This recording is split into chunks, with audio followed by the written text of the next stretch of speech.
Real estate చాలా మందికి నచ్చని విషయం, కానీ వారందరికీ ప్రపంచం మెచ్చే ఇల్లు మాత్రం కావాలి. రియల్ ఎస్టేట్ చాలా మందికి చిరాకు, కానీ వాళ్ళందరికీ అవసరానికి అమ్ముకోవడానికి మాత్రం ఆస్తి ఉండాలి. రియల్ ఎస్టేట్ ఏజెంట్ చాలా మందికి చులకన, కానీ వాళ్ళు ఇప్పుడున్న ఇల్లు ఉన్న ఆస్తి అవసరానికి కొనిపించడానికి, అవసరానికి అమ్మిపియడానికి మాత్రం రియల్ ఎస్టేట్ ఏజెంట్ కావాలి. రియల్ ఎస్టేట్ ఏజెంట్ ఫోన్ చేస్తే లెక్క కూడా చేయం, కానీ మన జీవితంలో ఉన్న ఆస్తులు మాత్రం లెక్కేసుకొని సంతోషపడతాం. సో దేని గురించి ఆలోచన చేయాలి, దేని గురించి ఆవేశపడాలని తెలుసుకోవడమే మన జీవితానికి గెలుపుకు మొదటి మెట్టు. ఈ రోజు నా ఫ్యామిలీ గ్రేట్, మా ఫ్యామిలీ చాలా రిచ్, మేము వెరీ సౌండ్ పార్ట్ అని ఫీల్ అయ్యే ప్రతి ఫ్యామిలీ వెనకాల రియల్ ఎస్టేట్ పాత్ర లేదా? అనవసరమైన దానికోసం ఆవేశపడితే ఆయాసం వస్తుంది తప్పితే ఆదాయం రాదు. మీకు ఆదాయం రావాలంటే మళ్ళీ భూమిపై పెట్టుబడే పెట్టాలి. ఈ భూమి మీద బ్రతుకు, భూమితో నాకేం పని అంటే భగవంతుడు కూడా వచ్చి బాగుపెట్టలేడు. ఒక్కసారి మీరు ఆలోచన చేయండి. 3,000 రూపాయలకు కిరాయి కొంటోడు మనిషే, 30 లక్షల ఇంట్లో ఉన్నోడు మనిషే, 3 కోట్ల ఇంట్లో ఉన్నోడు మనిషే, 30 కోట్ల ఇంట్లో ఉన్నోడు కూడా మనిషే.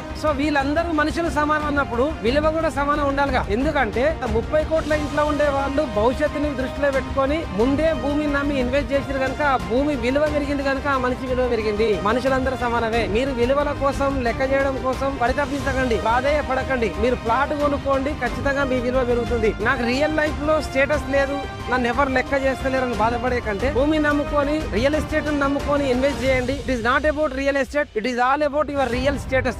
Do invest in real estate to change your status in real life. And good luck.